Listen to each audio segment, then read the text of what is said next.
Buenas gente, ¿cómo les va? Espero que anden de maravilla porque el día de hoy vamos a estar analizando el primer juego de la saga más votada por ustedes en mi última encuesta, el mismísimo Donkey Kong Country. Un clásico que algunos ya me habrá visto jugar y completar por primera vez hace tan solo unos meses, pero al que volví ahora con la mentalidad de dedicarle una review donde tras indagar sobre algunas cuestiones acerca de su desarrollo lo analizaremos bien a fondo. ¿Cuánto habrá cambiado mi percepción desde ese primer gameplay? Si lo hizo, ¿fue para bien o para mal? ¿Es cierto que el creador de Mario y del propio Donkey Kong odiaba este juego? Bueno, en este video es donde responderemos estas mismas preguntas, así que pónganse cómodos porque ya comenzamos.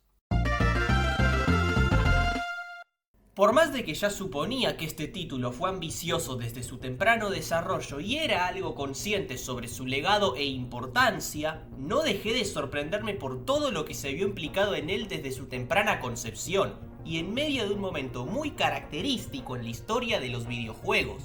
Y es que la historia detrás de Donkey Kong Country es de las más interesantes que hemos cubierto en el canal hasta ahora por todos los elementos que la componen. Empecemos hablando por lo más distintivo a primera vista, los gráficos, que son realmente fuera de serie para su época y a día de hoy se siguen viendo genial.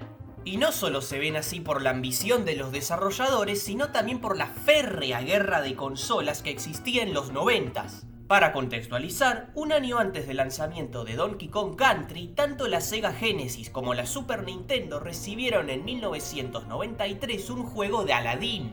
Si bien ambos se llamaban igual, eran totalmente diferentes entre sí, pero la versión de Sega destacaba por su animación dibujada a mano por animadores de ni más ni menos que Disney. Cuestión que fue Sega quien finalmente terminó vendiendo más copias, así que Nintendo buscaba su revancha. Pero curiosamente, la acabaría obteniendo a través de una compañía británica llamada Rare. Fundada por los hermanos Tim y Chris Stamper, ya había desarrollado más de 60 juegos para la NES, destacándose Battletoads, pero para la nueva generación privilegiaron calidad por sobre la cantidad. Es por eso que invirtieron en estaciones de trabajo de Silicon Graphics, es decir, equipos de alto rendimiento empleados para un trabajo con necesidades específicas. ¿Cuáles eran estas necesidades específicas? Renderizar gráficos en 3D. Gracias a este enorme desembolso, Rare se volvió la desarrolladora británica más avanzada tecnológicamente, llamando muchísimo la atención de Nintendo. Y fíjense qué interesante la situación, porque si bien Rare compró las estaciones de trabajo para producir juegos de Nintendo 64, que estaba aún en desarrollo para ese momento, se dio cuenta de que podía usarlas para la SNES de 16 bits. Inspirados en sus visuales también por los actores digitalizados de Mortal Kombat, Tim Stamper sugirió desarrollar un plataformero que use gráficos pre-renderizados. Y del catálogo de Nintendo eligió a Donkey Kong. Otras fuentes dicen que Nintendo fue quien les pidió un juego del mono, pero lo innegable es que Donkey Kong estaba listo para regresar después de más de una década tras un Donkey Kong 3 de arcade que no fue exitoso. Y lo haría con unos gráficos que no solo estaban dispuestos a superar lo visto por el Aladdin de Sega, sino para mantener a la SNES vigente frente a las consolas rivales de la nueva generación que se lanzarían días después del juego. Esto es lo genial de este desarrollo, ver cómo se conecta tanto con la guerra de consolas que marcó a la cuarta generación como con el inicio inminente de la quinta. Aunque Nintendo no entró a esta última hasta el lanzamiento de la Nintendo 64 en 1996, estaba dispuesta a hacer que la SNES no sucumba ante los sistemas rivales de 32 bits. Por más de que la consola no permitía que Donkey Kong Country sea un juego 3D, sus gráficos pre-renderizados daban la sensación de que sí lo era. No solo por los modelos de los personajes, sino también por el nivel de detalle de los escenarios, destacándose la lluvia, niebla, nieve y las luces que se podían prender en los niveles. El equipo de Rare trabajó de 12 a 16 horas diarias y Nintendo gastó 16 millones de dólares solo para el marketing del juego en Estados Unidos, bajo una gran presión por una Sega que hace un mes había sacado Sonic & Knuckles, el cual también contó con una conocida novedad como la tecnología Lock-On. Sin embargo, tras su lanzamiento, Donkey Kong Country asombró al mundo y se volvió el tercer título más vendido de la Super Nintendo, con unas ventas récord de 500.000 en su primera semana, ganándose una aclamación universal de todos, excepto de Shigeru Miyamoto. O eso último es lo que algunas personas equivocadas creen. Miren, fue gracias a una supuesta entrevista en Electronic Games de 1995 donde se le atribuyó erróneamente la siguiente frase a Miyamoto: Donkey Kong Country prueba que los gamers van a tolerar un gameplay mediocre si el arte es bueno. La frase está metida en un contexto donde el equipo de marketing de Nintendo rechazó a Yoshi's Island, el juego en el que Miyamoto estaba trabajando, por no tener los gráficos pre-renderizados de Donkey Kong Country. Esto es falso, el propio Miyamoto lo desmintió en 2010 al decir que estuvo muy involucrado en el desarrollo del juego, ya que mantuvo un frecuente contacto con Stamper hasta terminar el producto. Rare sostuvo lo mismo, y un historiador de videojuegos llamado Frank Cifaldi dijo que la edición de la revista Electronic Games con la entrevista a Miyamoto ni contaba con la cita atribuida. En fin, habiendo desmentido este curioso mito, creo que ya es hora de pasar al análisis del juego propiamente dicho, mientras también doy un poquito más de información sobre el desarrollo y sus inspiraciones, que son bastante interesantes. Tras una introducción bastante musical, el juego abre con unos detallados mapas para acceder así a un primer nivel donde Donkey Kong sale disparado de su casa dispuesto a recuperar todas las bananas que le robaron.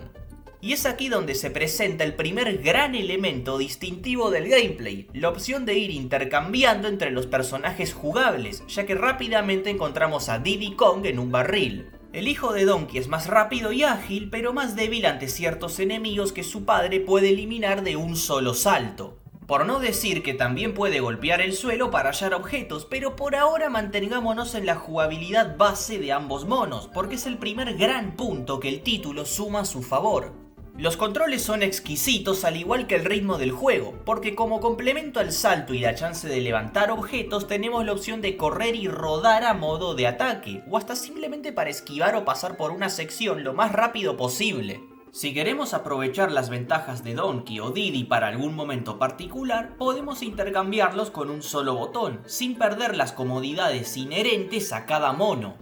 Aunque debo decir que hay momentos donde la cámara nos sigue de una manera algo lenta y que recibir daño enemigo cuando los tocamos desde arriba solo por no haberles saltado es algo meh. Pero nada quita que esta sea una jugabilidad simple que desde el primer momento conectó conmigo por lo divertida que se siente controlarla, y en parte eso es porque ya me es familiar. Y es que Rare se inspiró mucho en Super Mario Bros. 3 para diversos elementos del juego. Arrancando por la idea detrás de los personajes, Diddy Kong surgió de la búsqueda de Rare por una mecánica similar a la de los poderes en Mario, donde serviría como la salud del jugador al permitirle sobrevivir un golpe más. Pensaron que un segundo personaje podía realizar esa función mientras se veía impresionante visualmente y causaba que el jugador no se sienta solo. Dicho sea de paso, Diddy inició como un rediseño de Donkey Kong Jr. de arcade basado en los Mono Araña, pero acabó siendo un personaje nuevo tras resultar muy diferente al inicial. El propio Donkey Kong también fue rediseñado partiendo desde su apariencia en arcade, tanto que también terminó volviéndose un personaje aparte porque ese Donkey Kong de 1981 ahora es Cranky Kong, el anciano que en su cabaña nos da pistas sobre objetos a hallar en los niveles. Pero volviendo a la influencia de Super Mario Bros. 3, esta se halla con más presencia en el diseño de nivel, ya que el diseñador Greg Miles buscaba hacer un juego accesible pero que pudiera fluir como el agua para un jugador experimentado. Así lo dice con sus propias palabras. Los niveles fueron minuciosamente organizados para que el jugador pueda pasar los obstáculos a la primera. Por ejemplo, si había una soga oscilante, cuando aparecía en la pantalla se balanceaba hacia ti para que pudieras saltar sobre ella de inmediato. Si calculas todo correctamente, podrás pasarte el nivel eficiente e impresionantemente. Es decir, que los objetos fueron colocados de forma estratégica para que el jugador experimentado los esquive o aproveche para volar por el nivel. Lo que no quiere decir que haya que ser un speedrunner para disfrutar este juego, para nada, porque ahora vamos a ir desarrollando los diversos elementos del diseño de nivel que lo hacen tan divertido y accesible a todo público. Ya hablamos de los simples pero divertidos movimientos base que tienen los protagonistas, que aprovechan los detallados elementos del escenario para que no solo se los aprecie por sus gráficos, sino también por las ricas interacciones posibles con ellos. Y esto va más allá de impulsarse con las ruedas, subirse a las palmeras o levantar barriles, porque hay muchos momentos donde tenemos que aprovechar las mecánicas del juego para acceder a ciertas zonas o, más bien, recolectar ciertos objetos. Por ejemplo, esta es una letra Kong encima de una palmera a la cual le cuesta llegar a Donkey Kong. Por eso es más fácil cambiar a Diddy aprovechando así su mayor velocidad e impulso.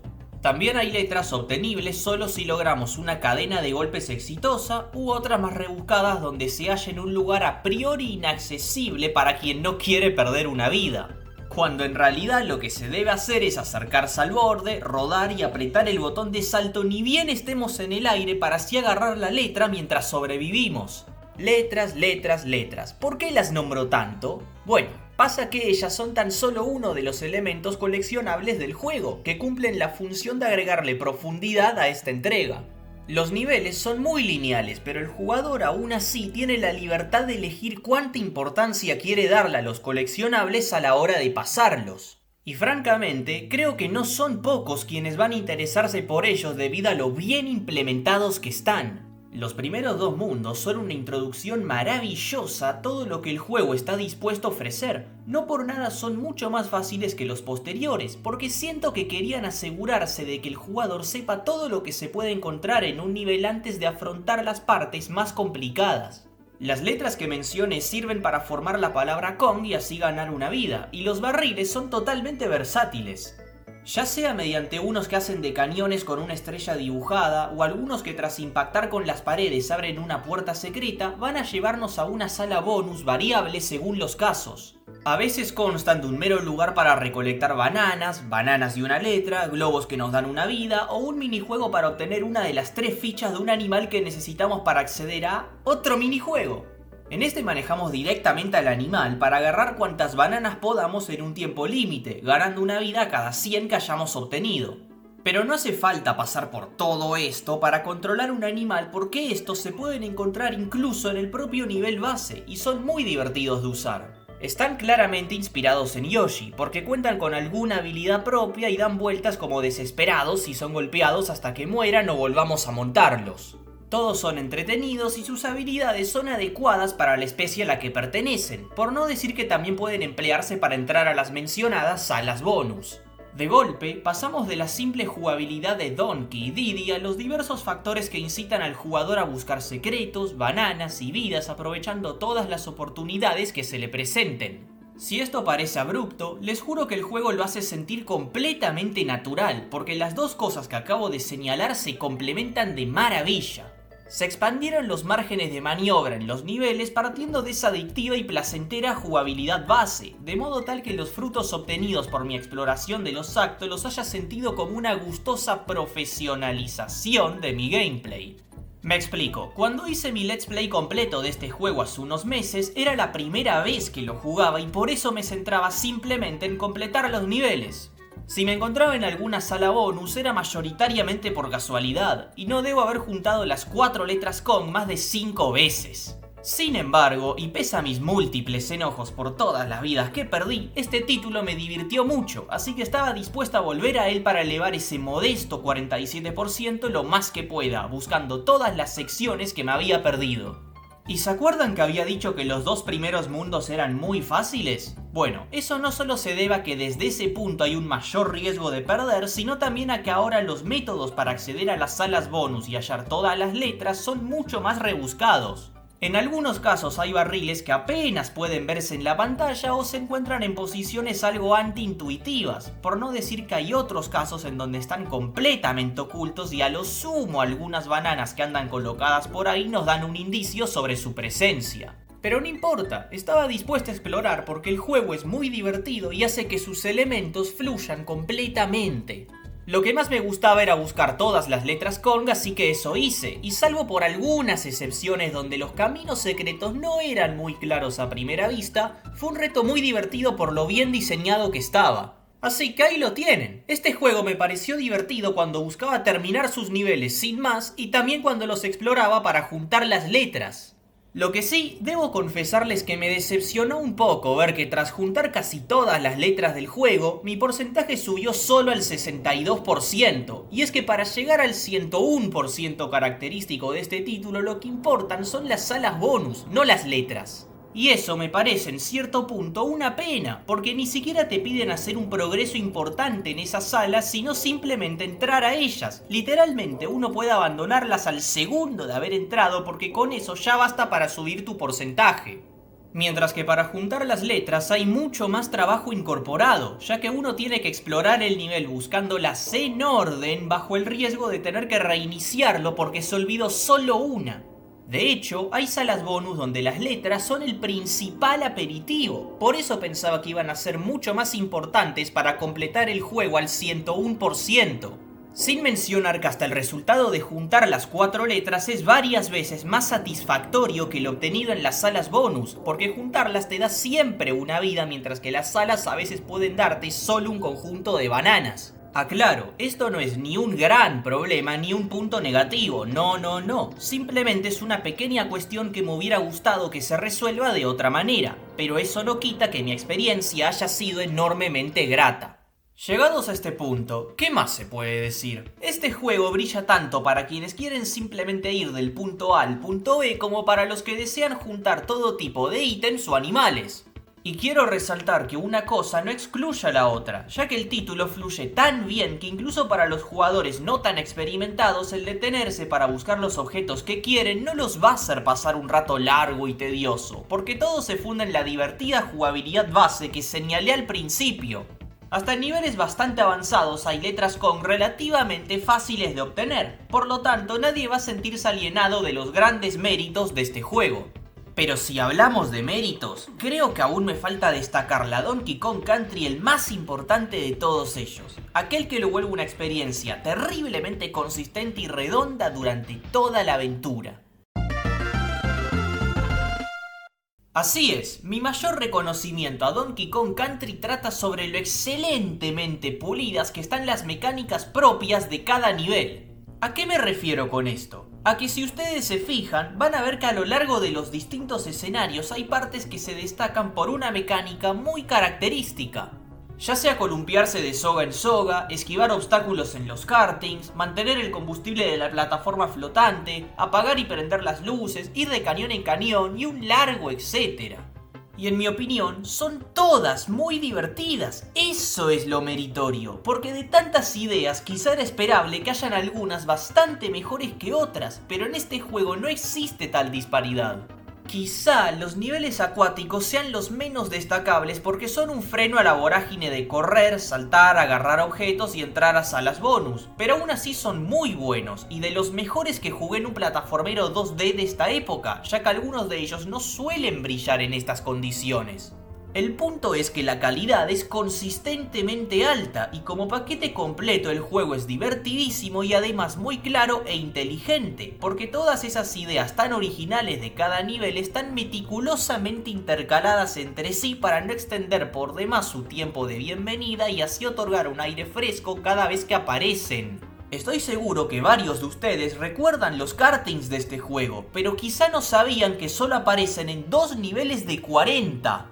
Y no se crean que los niveles acuáticos, los de las fábricas o los de nieve ocupan una proporción mucho mayor. Pasa que todo está tan bien distribuido que el impacto de cada una de estas mecánicas, condiciones climáticas o escenarios está tan bien logrado que me hace recordar una enorme parte de ellas con mucho aprecio. Por eso digo que este es el mayor mérito del juego. De divertirme con una paso a divertirme con otra, y eso le da a Donkey Kong Country una fluidez exquisita. Rare definitivamente se lució con el diseño de nivel, porque demostró saber fusionar sus originales mecánicas con la jugabilidad, los escenarios y el ritmo del juego de una manera formidable. Y también tuvo buen tino con la dificultad, porque las vidas que se pueden ganar con más facilidad en los 2 primeros mundos son bastante necesarias para el resto de la aventura, tanto que hasta incluso en esta revisita tuve varios enojos por perder porque bueno, yo soy así, pero reconozco que la dificultad es justa. Además, cada 3 o 4 niveles aparece el punto de guardado de Candy o el avión de Funky Kong, así que tarde o temprano sé que voy a prosperar. El hecho de que este juego te permite con tanta comodidad llevar una rueda a una plataforma movediza para impulsarte en ella y así llegar a otra plataforma es para mí un gran ejemplo de lo buenos que son los controles y de lo pulido que está el diseño de nivel. Porque en mi cabeza eso suena interesante, pero algo ambicioso, y ahí aparece este juego para hacerlo como si de calcular 2 más 2 se tratase. También quiero hablar brevemente sobre los jefes, porque si bien son paradójicamente sencillos en comparación a los niveles tradicionales, me siguen pareciendo bastante decentes. Al igual que en varios plataformeros de esta época, no están ni cerca de ser lo mejor del juego, pero respeto esos casos donde preservan cierta fidelidad a la jugabilidad y mecánicas de los niveles tradicionales. Como cuando hay que caerles encima tras impulsarse en una rueda o simplemente saltarles en la cabeza cuando ya estaban dando saltos cada vez más largos, por ejemplo. Ciertamente son cumplidores y aprecio la curva de dificultad durante cada pelea, que permite que con un poco de experiencia esta se vuelva satisfactoriamente corta. También me gusta ese troleo en la pelea final contra King K. Rool, en la cual caí en mi primer gameplay, donde tras pasar por la primera etapa de la batalla muestran unos créditos con palabras mal escritas y en forma de chiste, para iniciar la fase final del combate, que me parece más sencilla pero no deja de entretener. Entonces, con el principal mérito de esta entrega ya cubierto, creo que solo me queda hablar de otro apartado del juego que se volvió icónico para opinar sobre él, además de revisar rápidamente las demás versiones de este gran título. La música de Donkey Kong Country compuesta por David Wise se volvió de las bandas sonoras de 16 bits más famosas de todos los tiempos, y realmente es por una buena razón. Se cae de maduro que la música tropical cuadra genial con estos niveles y el juego realmente cumple con esas expectativas. Aunque mis temas favoritos son aquellos algo más moviditos, como Treetop Rock y Fear Factory, pero eso no quita que las canciones atmosféricas también están muy bien logradas, de las cuales destaco a la que se volvió la más famosa del juego, Aquatic Ambience. Wise dijo que es su favorita del título y que tardó 5 semanas en producirla, porque al ver los gráficos pre-renderizados, también quiso llevar su música hasta los límites de la consola. Y no me quiero olvidar de la última batalla, porque creo que nunca había escuchado un tema para un jefe final que arranque de una forma tan alegre y anticlimática. Lo que no quiere decir que sea mala, simplemente es un detalle que me llama muchísimo la atención. Así que sí, la música es otro punto alto del juego. En cuanto a las versiones portátiles, tenemos una para Game Boy Color y otra para Game Boy Advance. Como pueden ver, tuvieron que sacrificar mucho de los gráficos y las animaciones para adaptar el juego a consolas portátiles, así que si les soy sincero, no tengo ganas de jugarlas mientras aún exista la versión original. No quita que esos ports deben de haber sido un gran trabajo para sus respectivas consolas y la experiencia seguramente sea divertida porque seguimos hablando de Donkey Kong Country, pero no veo mucho motivo en jugarlos cuando la versión original es claramente superior. Sí hay un añadido algo interesante en la versión de Game Boy Advance y es una escena al principio del juego que muestra cómo los Kremlings lastiman a Diddy y se roban todas las bananas, pero no mucho más, salvo que te desvivas por el puñado de minijuegos o pequeños modos implementados en esas versiones, el cual no es mi caso.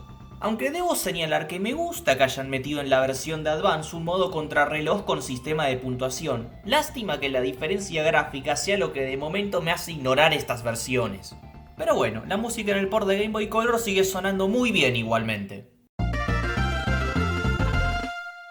Si te interesa aunque sea un poco la acción plataformera y por algún motivo no jugaste Donkey Kong Country, como fue mi caso hasta hace muy poco, te estás perdiendo de algo que seguramente te resulta una gran aventura. Si al principio no te interesa coleccionar objetos, probablemente después sí te sientas atraído por esa búsqueda, y si no, no hay problema, porque pocos videojuegos logran una solidez tan grande en su diseño de nivel, lo cual sumado a una jugabilidad muy accesible hace a este título realmente divertido. Es adictivo y cuesta abandonarlo por lo rápido que uno entiende cuáles son sus pretensiones y lo bien que se ejecutan. Además, los detallados gráficos y la prolija música no dejan indiferente a nadie. Eso es lo que pienso yo. Seguramente varios de quienes votaron en mi encuesta se sienten identificados, y si no lo están, igualmente pueden dejarlo en los comentarios, así podemos seguir enriqueciendo la discusión. Yo por ahora paro con los halagos porque la mayoría suele coincidir en que Donkey Kong Country 2 es el mejor de esta trilogía. ¿Les gustaría ver otro análisis donde opinemos si eso es verdad o no? De todas formas, ya quedó claro que se está partiendo de una muy buena base. En fin, le agradezco enormemente a todos quienes votaron en la encuesta que hizo posible este video. Me encanta que participen, me recomienden juegos y que hablemos de esta industria que en general tanto nos gusta. Así que estén atentos a la pestaña comunidad porque seguramente voy a seguir usándola para contactarme con ustedes. Les aclaro también que aquellas sagas que perdieron en la encuesta no quedaron prohibidas del canal para siempre, y adoré ver los gustos variados que hay en este espacio, así que quédense tranquilos que en algún momento de este canal seguramente cubra muchas de esas sagas y videojuegos. Pero por lo pronto, eso fue todo por hoy, así que nos vamos a estar viendo la próxima. Chau chau.